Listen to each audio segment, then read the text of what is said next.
Glad that you all are here.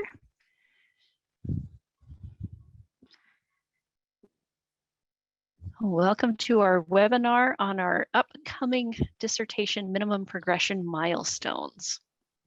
We're super excited about this and we hope that you guys are as well. So on our call, while we're waiting for a few more people to come in, we have Dr. Michelle Sandoval. And she'll be doing half of the presentation along with myself. We also have Dr. Bainbridge, Cynthia Bainbridge, on with us. Hi, everyone. Welcome. Glad you're here and able to participate in our webinar today. Thank you for attending. And we have a few of our research faculty managers as well, Dr. Linda Garrett, Dr. Rudy Garcia. I don't know if you guys can see him as he pops up or if it just sticks with me. And Dr. Tarila Johnson is here as well today. So thank you guys for all being here.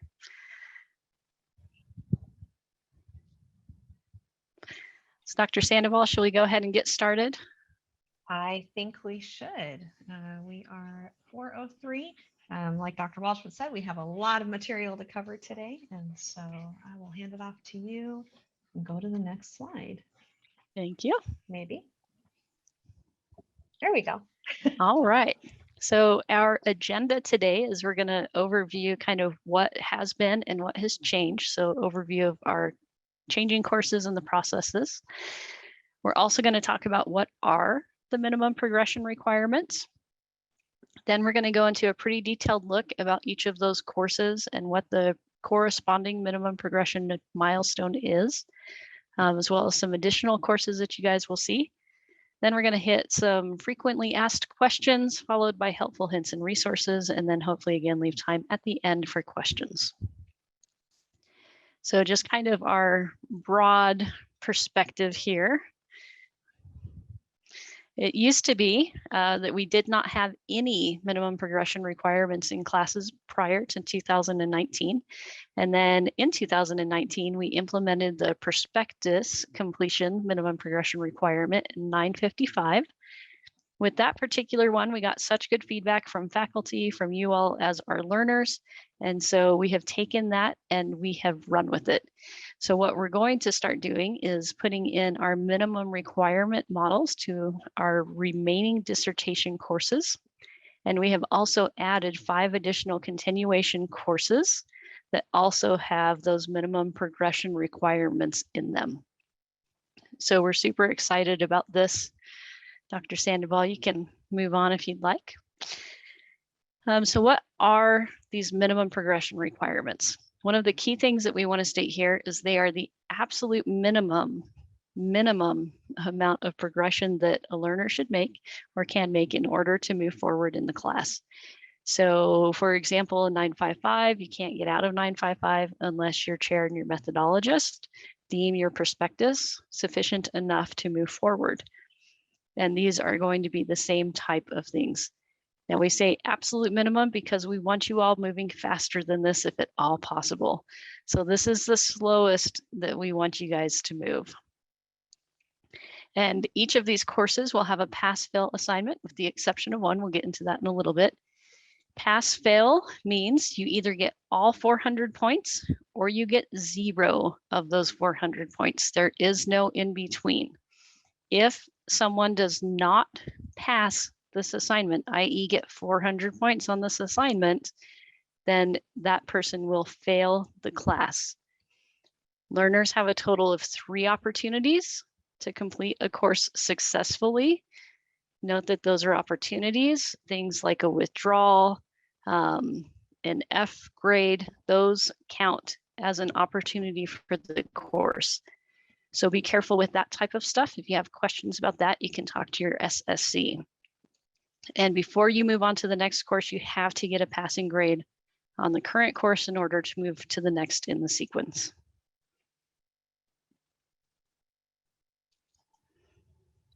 Okay, I think it's my turn. We'll start going into some more specifics about all of these classes and what those requirements are. Before I start with the 955 class, I do want to just briefly go over 885. For most learners that are close to the dissertation portion of your program, you will have an 885 class. This is the class where your chair and methodologist are assigned to your committee. If you are early in the program and you are in one of the new programs with the qualitative and quantitative tracks, this class doesn't exist in those new programs.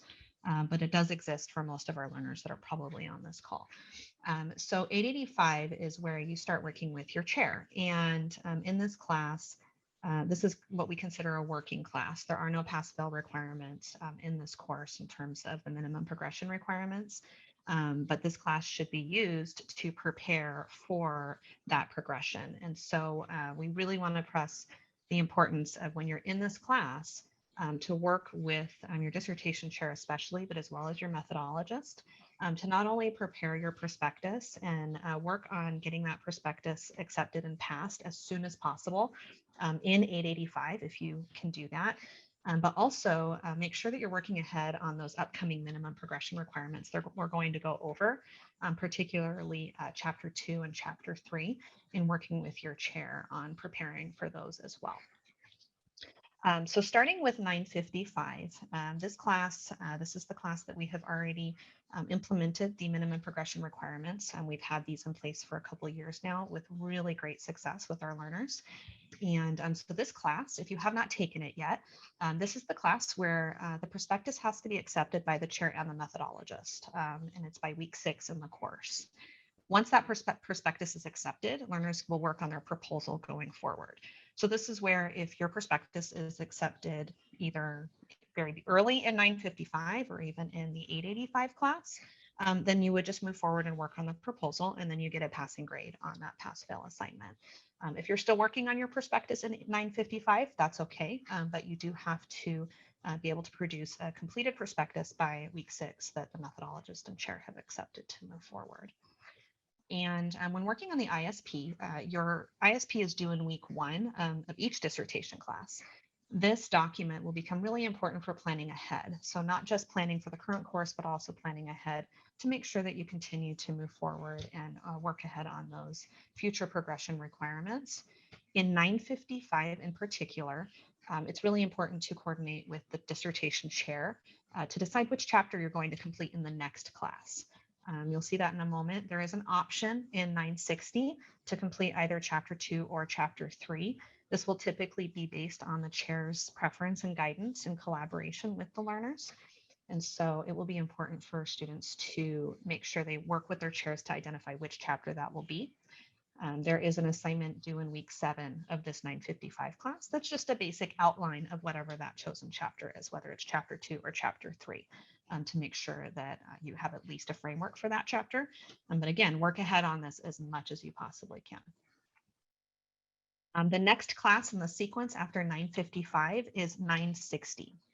This one does also have a pass-fail requirement, and this class is 8 weeks long. That's not changing. So as I mentioned previously, this class, you and your chair will decide. It's either going to be Chapter 2 or Chapter 3. And so if you decide on Chapter 2, then the requirement will be that you have to have a completed draft of Chapter 2 that the chair has accepted and sent to the content expert. If you decide on Chapter 3, then the requirement will be that Chapter 3 has to be accepted by the chair and sent to the methodologist. And this is by week 6 of the course. And again, you will decide which chapter will be completed before 955 ends. So this should not be a surprise chapter. When working on the ISP in 960, it will be really important to specify that chapter. But also, if you have already completed Chapter 2 or Chapter 3 or both, then this is where you start working on identifying your alternate deliverables. So this is where if you are already meeting the minimum progression requirements for the course, keep working ahead and use your ISP to develop your plan for what you're working on, keeping in mind what those future requirements will be. And then the outline of the next chapter. So if you complete Chapter 2 in 960, then there will be an outline of Chapter 3 due in week 7. If you complete Chapter 3 in 960, then an outline of Chapter 2 will be due in week 7.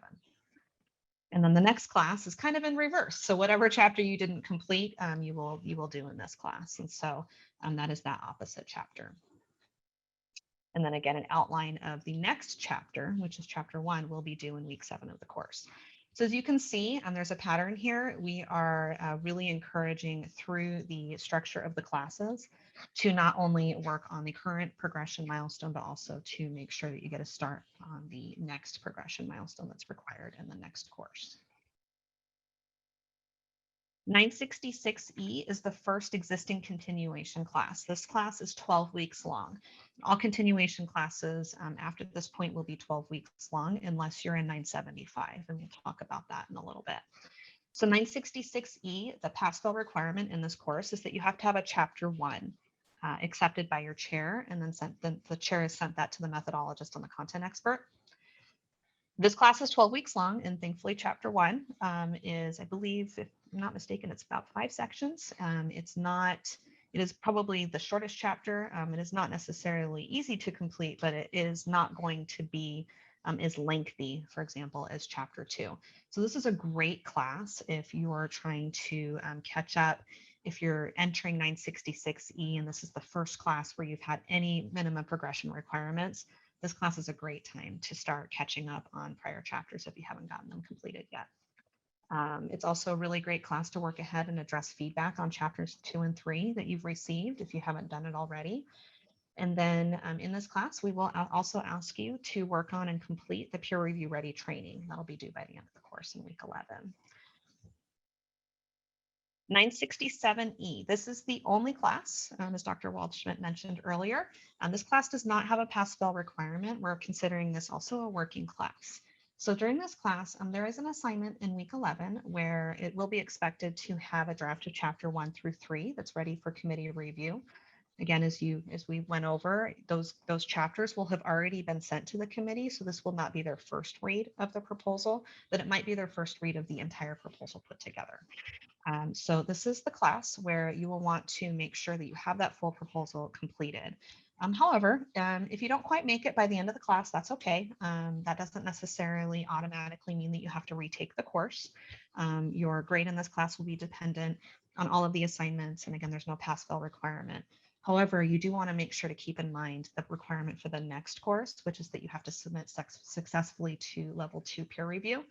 And so you don't want to go far beyond that week 11 mark to make sure that your committee has enough time to review your full proposal and for you to work on revisions before submitting to AQR. And again, use your ISP, make sure to work ahead. If your committee has already reviewed your proposal, if you're already in level 2, move on to the next steps and make sure that you're always keeping that forward momentum. Okay, the next class in the sequence, this is also an existing continuation class. This is 968E, it's 12 weeks. The requirement in this class is that you do have to successfully submit to level 2 peer review. So what that means is that your proposal has been accepted through the submission process and assigned to a reviewer. And that has to be done by the end of week 11. What would not work in this scenario is if the proposal has been submitted, but it was rejected. There's many reasons why it might be rejected: missing sections, being on the wrong template, the template or the document is not navigable, meaning the table of contents is not clear. So there's different things that you want to make sure that you have in place and work with your chair to make sure that those requirements are met. That successful assignment means that the peer reviewer now has your document for review. As you are waiting for your proposal to be reviewed, this is a great time to work on the defense slides for your proposal defense, which is always exciting. And also IRB requirements. If you haven't started working on your IRB application, you can work on your IRB application in IRIS and keep it in draft form until it's ready to submit. So we do encourage you to work ahead on these types of things.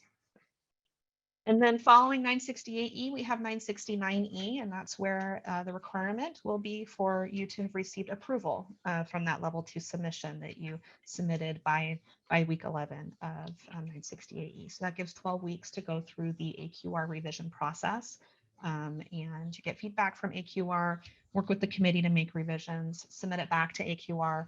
hopefully for only for a second read, but you know, if you need a second or third read, that's that time to do that is during that 12 weeks. This is where it's really important with the development of your ISP to keep in mind those review timeframes. AQR does take about 10 business days typically for a submission. So do committee members. Committee members often will review in tandem depending on what revisions are requested. You know, if your content expert needs to review those revisions, they might need to take some time to do that. So just build those types of expectations into the ISP as you're planning ahead. And then while you're continuing to work through AQR revisions, if you haven't worked on them yet, keep working on those defense slides, keep working on those IRB documents and get that application ready. And then also make sure you're planning for that minimum progression requirement in the next course. You'll have to receive AQR approval by the end of this course, and then the next course is IRB approval. So that takes us to 970E. And this is the last, or this is the first new continuation course that we are adding to the sequence. So 970E is also 12 weeks long. It's 3 credits. This is the class where you have to have obtained IRB approval by the end of the course in order to pass the class. And IRB approval means that you have the IRB approval letter, and that's received via email once IRB has approved your application. And so something to consider as you're working on your ISP in this class is to prepare for the possibility of revisions. Our IRB team is extremely efficient. They're really great. They're really thorough, and they will send IRB reviews back for anything that would require revisions, including typos, missing information. So it's really important to make sure that that application is as complete and accurate as possible. In the event that they need you to revise, they will send that back to you through the IRIS system. So just plan ahead for that possibility as you're working on the ISP. But that's also why this class that's 12 weeks long. And so you have 12 weeks from minimum from when the AQR has approved the proposal to get through IRB. However, this is where you really want to make sure that you're working quickly and not holding on to revisions for IRB. If you haven't received IRB approval yet by this class, just be really important that you work on that as quickly as possible to meet the requirement for the next class. This is kind of where the rubber starts to hit the road a little bit. So 971E, the requirement to pass this course is that Chapter 4, a draft of Chapter 4 has to be accepted by the chair and sent to the methodologist.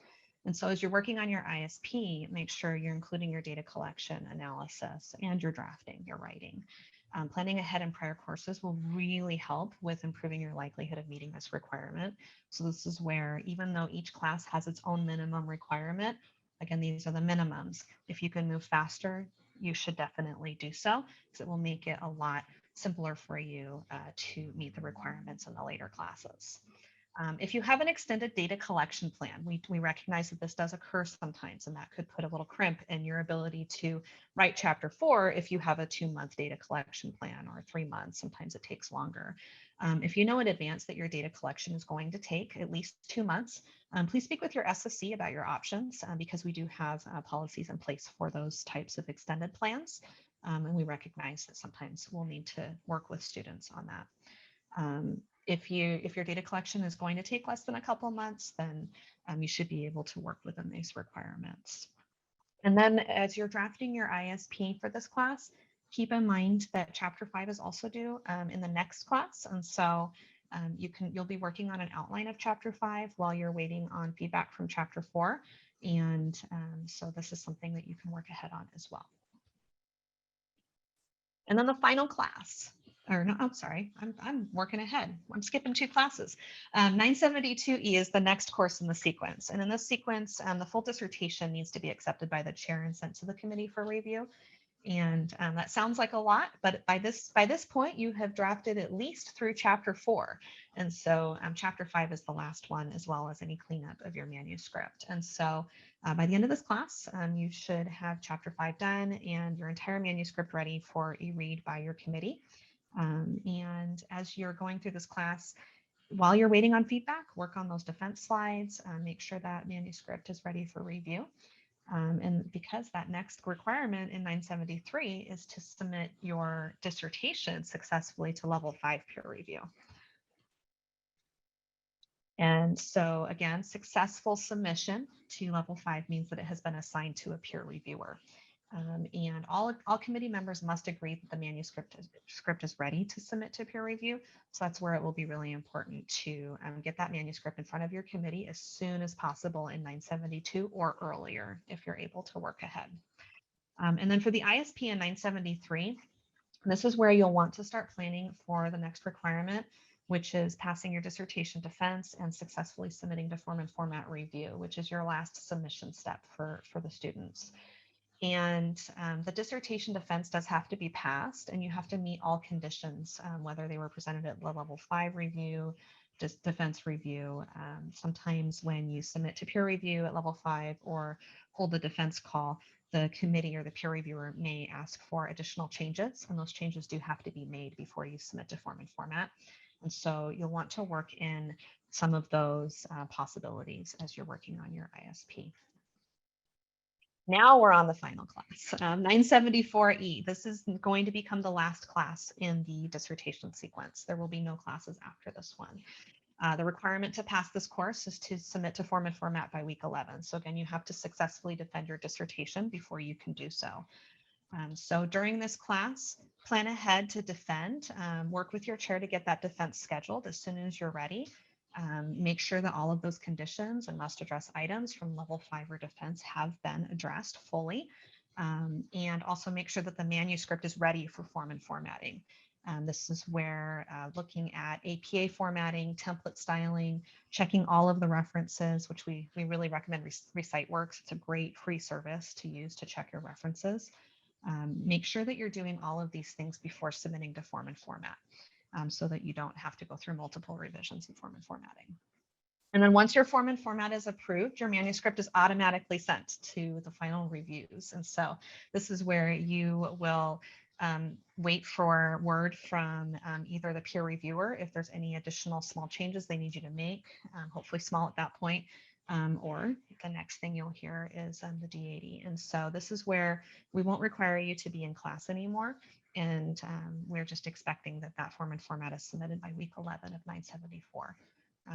Or if you need more time, then that class can be retaken a couple times if needed. Okay. Dr. Dr. Sandoval. Waldschmidt.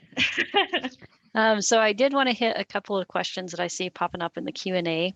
One is, do you have to take the extension courses? You know what, if you have your D80 before you get to those extension courses, kudos, you do not have to take those extension courses. Those extension courses are there if you have not graduated by the time you get to those extension courses. So some people may not need any of them. Some people might need all of them. Those extension courses are there to help give people time and kind of a framework with which to finish going through their dissertation process. But if you graduate before you get to the extension course, you don't need that one. So again, we just wanted to do a quick overview here of some of these items. So we have our courses that are required, 955, 960, 965. These are the 8-week courses. And again, the 955 is prospectus acceptance by the chair and methodologist. And then 960, 965, chapter 2 or chapter 3, one in the first class, one in the next, acceptance by the chair and submission to the appropriate committee member. And all of those are due on week 6. We also want to remind everybody that you should be working at least 20 hours per week on your dissertation while in class. So if each of these classes, that should be a minimum of 160 hours of work on your dissertation during that class. And we can get a lot of work done in 160 hours. So don't be discouraged, just make sure that you're managing your time well, setting aside the time to be working on these things, to be planning ahead as you're going through it. After you get past 965, then we move into our extension courses.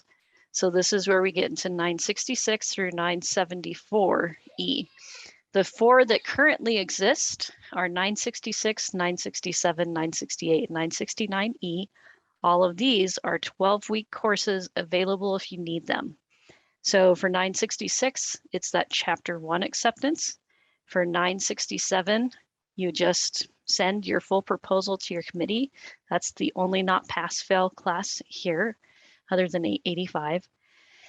968 is that submission to level 2 peer review, and 969 is that D35 or your level 2 peer review approval. So just again, be planning ahead, look at where you are right now, look at what you have coming up to set yourself up for success to meet these requirements by the next time that you get to that class. And again, if you're working the minimum of 20 hours per week, 240 hours is what you're going to be doing there. And we've also introduced 5 additional extension courses. So these are 970 through 974E. Again, these are also 12-week classes. So we're looking at IRB approval or a D50, and then Chapter 4 acceptance and sent to the methodologist. Notice we're not saying that the methodologist has approved this. We're simply saying submission or sent to the methodologist. 972E is the full dissertation. 973 is you need to be successfully submitted to level 5 peer review. And 974E, which will be your last class, is your D65 and submission and acceptance to form and format. So we wanted to go into detail and give you guys kind of this broader overview to help you plan for your ISP, see what's coming ahead, and moving on from there. So there's our overview. There is a nuance here, and that's for anybody that is currently in a 975 course. So if you are already in a 975 course, you can choose to stay in the 975 courses. If, however, you choose to go back, you're going to start in course 970. So realize that at the end of 970, you need that IRB approval. If you choose to move to the continuation courses, and there are some good reasons to do that, you cannot then go back to the 975 classes. So once you leave 975, that's it. No more coming back to 975. So you need to discuss with your chair, can I get IRB approval by the end of 970E? Again, you would have 3 chances to pass that class. For some folks, the benefits might outweigh the cost or the additional time that they would need. So for example, you don't have to pay back student loans. That's a really good thing because you get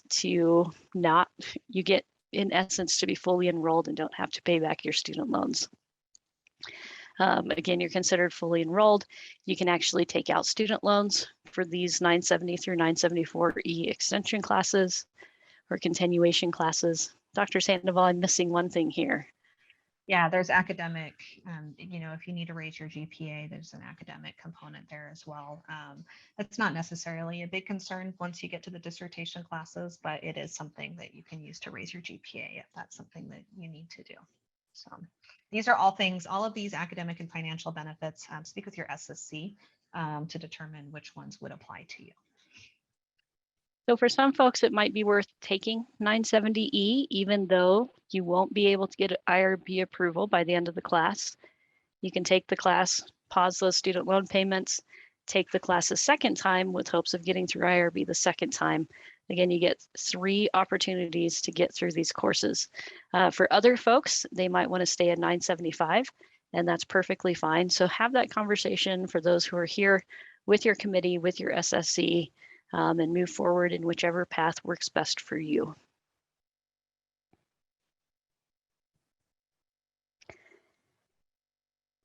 So we have some frequently asked questions as well. Can I move faster than the pass-fail requirement? Yes, absolutely. Please move faster than we have given you here. Again, these are the minimum progression milestones that we want you guys moving at. These are the slowest that we would like to see you guys move, so please move faster. Make sure, again, that you're looking at the ISP, working ahead, and really looking to keep yourself moving much faster than we've provided here. What if I can't meet the pass-fail requirement by the due date? Well, since it's a 0 or a 400-point assignment, that will result in a non-passing grade for the course. So as we've already talked about, learners have 3 opportunities. Again, W's count as an opportunity. So if you can't meet that requirement, it will result in a fail of the class. 3 total opportunities to take the class. Please talk to your SSC if you have questions about this one, because they will know much more about it than your committee does, and they'll have more implications. So good conversation to have with your SSC. So what if I'm close, or sorry, not close to the milestone requirement for my first course in the new sequence?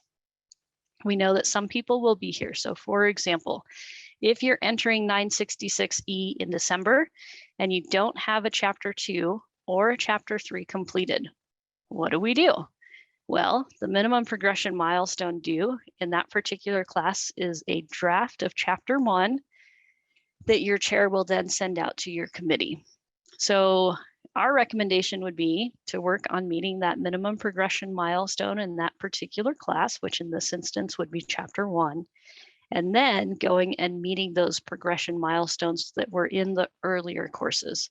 So first chapter 1 here, once you get your chapter 1, good, or while your committee is reviewing it, work on your chapter 2 or 3. It is important to note 960, 965, 966E are graded based on completion of an individual chapter. So they're not cumulative things that need to be done.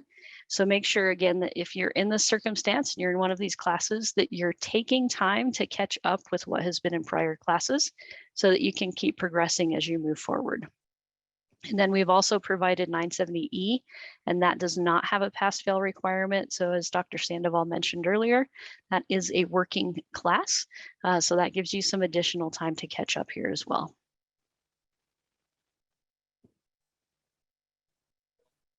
Okay. Do you want me to? Okay. I'll go ahead. I'll pick it up from here. Okay. So we've also made some additional changes to the courses to help with this new structure and to help our learners with staying on task and moving forward.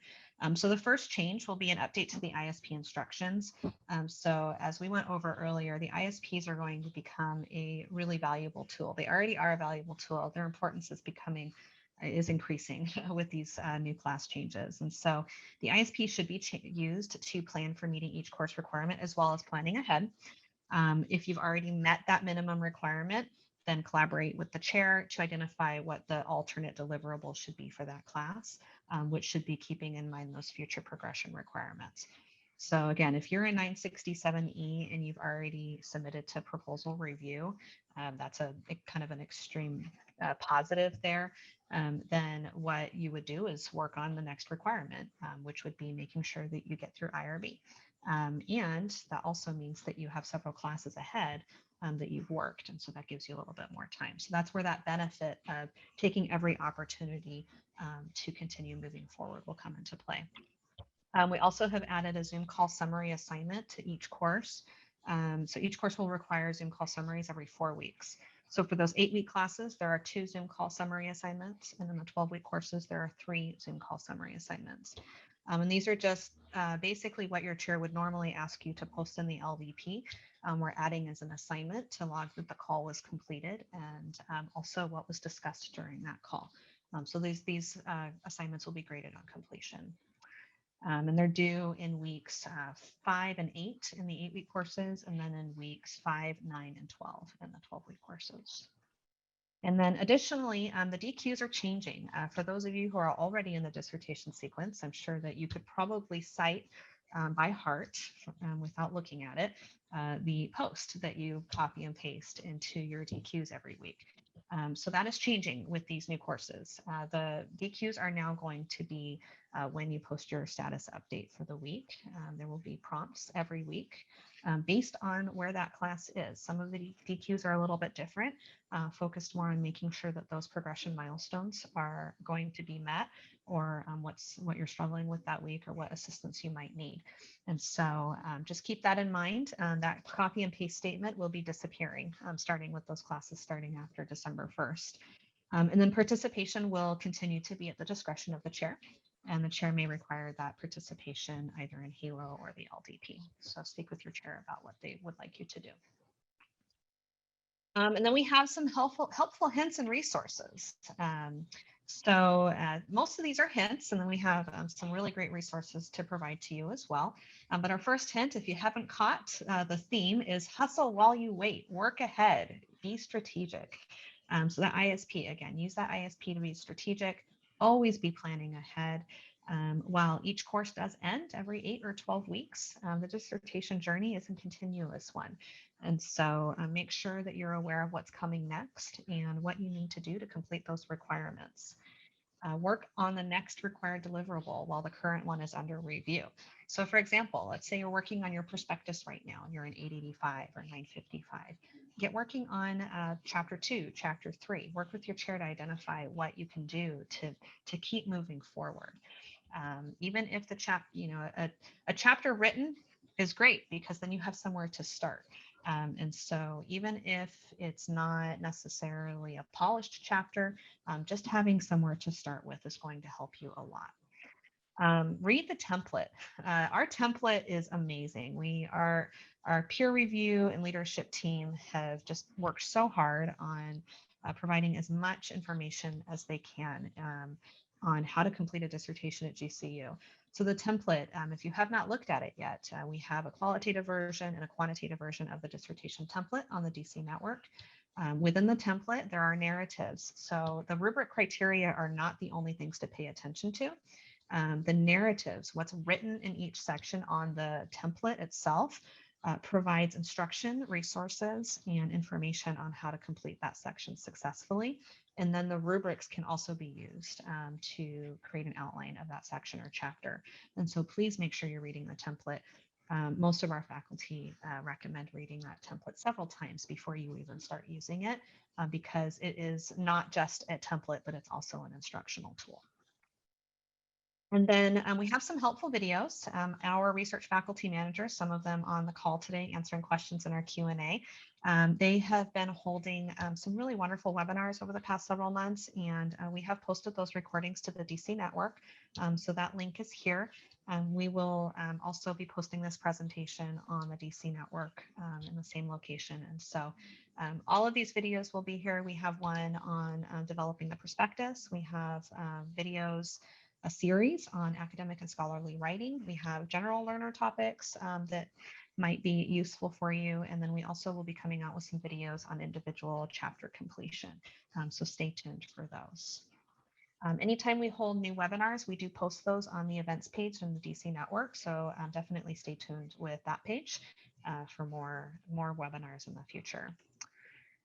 Additional hints and tips here is as the learner, you should drive your own progress. Don't be afraid to respectfully defend your work to your committee and your peer reviewer. Ask questions. Your committee, no one knows what you don't know. And so it's really important to ask those questions. There are no bad questions. And so please make sure that you are reaching out for support so that anybody working with you can support you properly. Do be mindful of how long your data collection and analysis will take. This is often dependent on methodology and design. There are no perfect rules behind this. And so just keep that in mind as you're working on your data collection plan. Are you going, if you're going to be doing a qualitative study, block out how long it's going to take for you to conduct up to 20 interviews, for example, knowing that those interviews will be about an hour long. So that's 20 hours of interviews at least. So how are you going to block out that time? Make sure that you estimate and plan ahead on how long that might take. With quantitative studies, if you are collecting data from participants, build in those contingency plans on, what if participants don't respond to your surveys or you have to go back for another round of data collection. So just think about those types of things as you're planning out your ISP and your long-term project plan, because this will help you as you're planning ahead for those future classes. And then just some important reminders. Dissertation work takes diligence. Rushing will cause overall delays. I don't remember who coined this, but I've heard several faculty, talk about how move slow to go quickly. Really take your time. Make sure that you really look at feedback, think critically about that feedback, and apply that feedback. And always apply it to the whole document, even if it's only commented once. Think about that comment and could this be applied anywhere else that will help you in the long run? because that's part of that adaptive, iterative nature of the dissertation process. That feedback should always be applied to everything, and it usually can be. Dissertation work is frustrating. We know this. We know how frustrating dissertation work is. It's one of the hardest things that you will ever do. And so just a reminder, be kind to yourself, especially, and be kind to your committee. Your committee is here to support you and to help you get through this grueling and frustrating process. You know, everybody's human. And so just be kind and be patient with yourself as well. And again, don't be afraid to reach out for help and support. And then just another reminder here that learners should be working on their dissertation a minimum of 20 hours per week. This is the expectation throughout the entire program. That expectation does not stop with dissertation work. It may feel like there's downtime, but if you have downtime, then that means that you're not working ahead as much as you could be. And so make sure if you've only spent 10 hours that week on your dissertation and you feel like you don't have anything else to do, look ahead. What else can you be working on? Have you finished all of the requirements for the next class or the one after that or the one after that? Keep moving ahead. There's always something you can be doing. Even if, for example, a chapter, let's say you're working on chapter 3, but your chair, you're not ready for anybody to review it yet. That's okay. Just working on it on your own will help you with moving ahead. So then when it comes time for you to start having that chapter reviewed, you already have a draft ready. So work ahead. We can't say that enough. And then we also have some other resources here that these are the links. We will again post this presentation on the DC network. We have some really great writing resources. Most of these are through the library. So if you go to the library and you go to LibGuides, you're going to find academic writing resources. There's a whole LibGuide on academic and scholarly writing. It's amazing. So we definitely recommend that you go there. Thinking Storm is available to all of our doctoral learners and even in dissertation. And I really encourage that. It's a really great resource for students who need just a little extra help with writing. We have some general LibGuides on the library for qualitative and quantitative and with those different topics. And so we encourage you to take a look at those. And there's also a LibGuide on establishing the problem space. And so, you know, that's a hot topic for learners. And so we encourage you to check those out. Again, that's through the library. We also have AQR and IRB office hours. We hold those weekly. Our IRB team, our AQR team, they're wonderful. They're here to support you as well. And so you can go to the calendar on the DC network. And again, those are hosted weekly. And so you'll see the Zoom information for logging into those office hours there. That same link is where you will see any future webinars that we hold to provide information and support to learners. We reached the end of our content, so we have lots of time to answer any questions that we still need to work through. So if there are questions that you all have that we have not hit on that we said that we would hit on, please post those again. I'm looking through the questions right now. So a couple of things to clarify. You can work ahead of the schedule, absolutely. So even though, for example, IRB is not required to be finalized and finished until 970E, I have seen students get IRB much, much, much earlier, 960, 965. So you can always move faster than this. The trick is you just have to be in class. So if you want to work with your committee, if you want to work with the peer review team or IRB, you have to be in class. So as long as you're in class, you can submit and work through all of these milestones much faster than we've talked about here. I have one I can take. We have a question about, it sounds like the extension courses are not required, yet they are required for IRB and AQR. That's not quite the case. The extension courses are not required if you've already met all of the progression milestones. The extension courses are available for those who need extra time. You don't have to be in, for example, 970 to go through IRB, but you do have to have gotten through IRB in order to pass that class. So it doesn't go both ways. So if you are in 955 and you've already received AQR approval and you're ready to go to IRB, you can go to IRB. If you still are in continuation courses and you hit 970 and you already have IRB approval, then what you will do is just upload your IRB approval letter and your chair will grade it, give you credit, and you'll move on. You don't have to wait until that class in order to go through that process. That's just the last opportunity for you to go through that process and continue to pass the course. Hopefully that answer helps. Dr. Sandoval, we've got a question. Can you show again the second slide in the hints and resources? Sure, let me go back. You're asking me to remember which one's the second slide. Okay, there we go. Thank you. For anybody in 975, please talk with your SSC about when you can accept or decline. So you don't have to go into 975 right now, for example, or starting January 1st, you can go, or sorry, you can't go into 970E. You don't have to get out of 975 right away. You can take a few 975 classes, and then if 3 or 4 classes down the road, you decide you want to go to 970E, you can do that. But you cannot go back to 975. So I want to make that very clear. And you cannot go into 975 unless you are already in a 975 class. So regarding dates and fun stuff like that, please talk to your SSC. There was also a question about, whether this information is available anywhere. It is. It's been posted on the DC network. And so it's available at the moment as an announcement on the DC network. We'll have some more, I guess, permanent materials available as well. And then this slide deck will be available. We'll be posting that on the DC network shortly. And so that will be available to you as well. But all of this information has been sent out via email. And we're going to continue to send this information out and post this information on the DC network. So please take a look there in the announcements. And that's Okay, the same for residencies as well. So if you have questions about residency, again, please talk with your SSC because there are some nuanced situations there with COVID.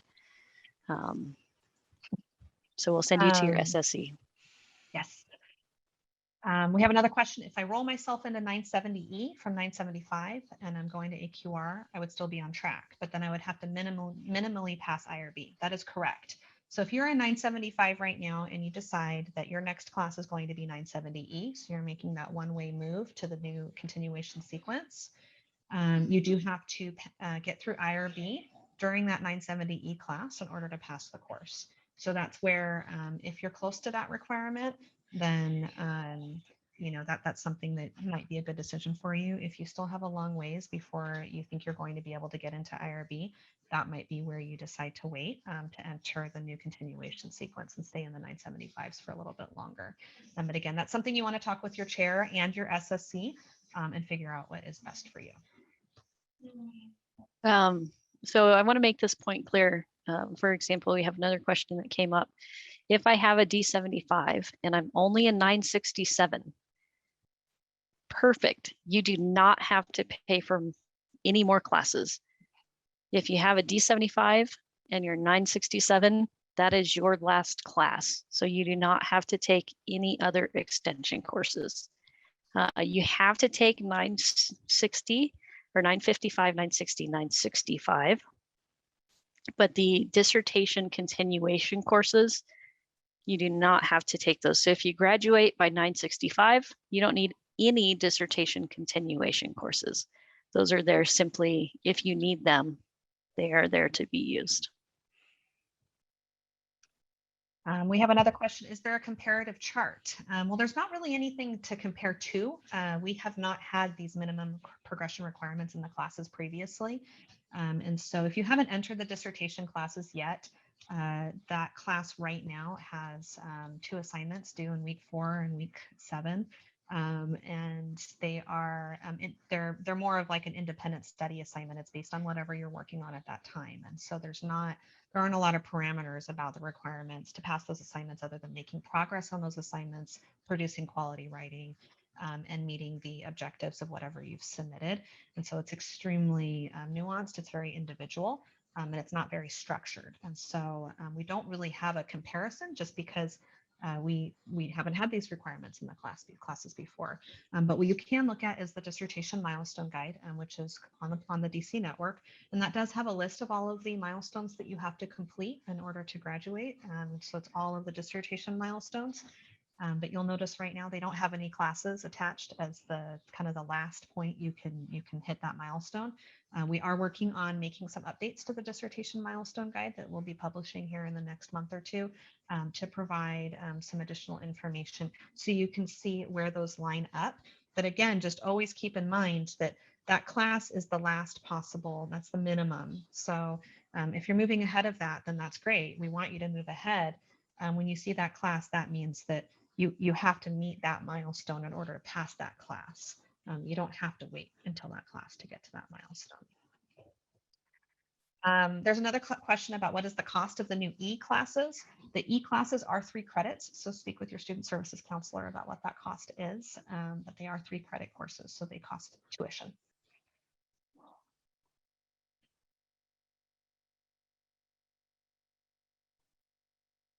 So you have to pass a 400-point assignment. Those assignments, those minimum progression milestone assignments, those are pass-fail assignments.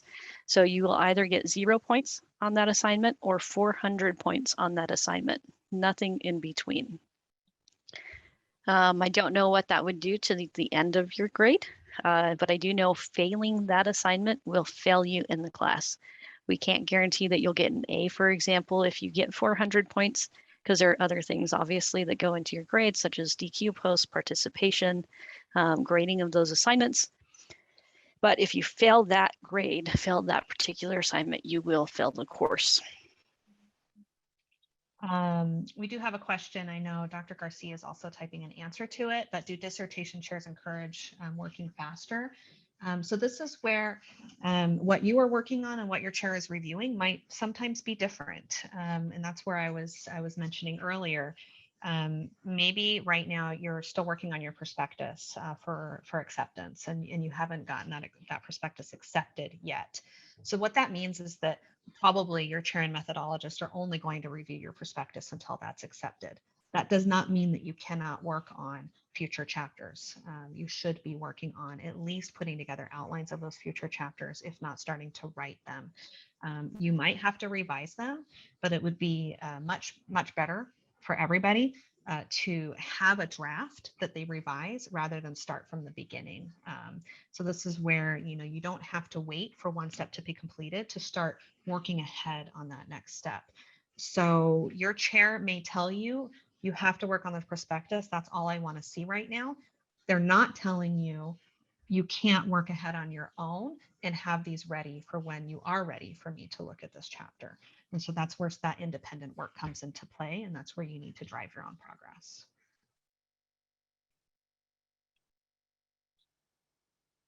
There was a question, is there a 3rd or 4th residency for extension courses? There is a 3rd residency option available for our dissertation learners. It is RSD 951 or 952. So if that's something that you're interested in, you can speak with your student services counselor and they can talk to you about those options. The 3rd residency is a great opportunity for you to come and work on your dissertation with some of our exemplar dissertation faculty. But again, talk to your SSC because those requirements and what that looks like will vary. Will 885 be discontinued soon? Yes, 885 will be discontinued. We have a new track coming out. And as part of that track, 885 will no longer be offered. Though all of you on this call, if you're currently in 885 or beyond, obviously you guys have had that and we will continue to have that for a little bit of time. Yeah, and if it's in your program, it's in your program. It's not going away. Mm-hmm. We had new programs start about a little over, I can't remember exactly when, but it was over a year ago. And so some students might be on the call that are in those new program tracks. But 885 itself is not being canceled or discontinued. It's not in the new programs. But if you're not in one of those new programs, don't worry about it. You have 885. What else? Dr. Sandoval, will you go back to kind of our overview slides really quickly? Yeah. That might be helpful for some folks just now that I think we've got some questions out. If you all have more questions, please go ahead and pop them in the Q&A. If there's something that we have missed that we've not talked about, again, just pop that in there.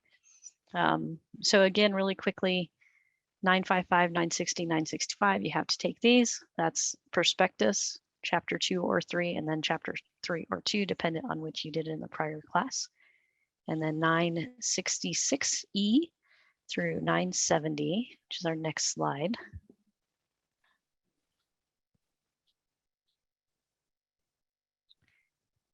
Thank you. Or sorry, through 969.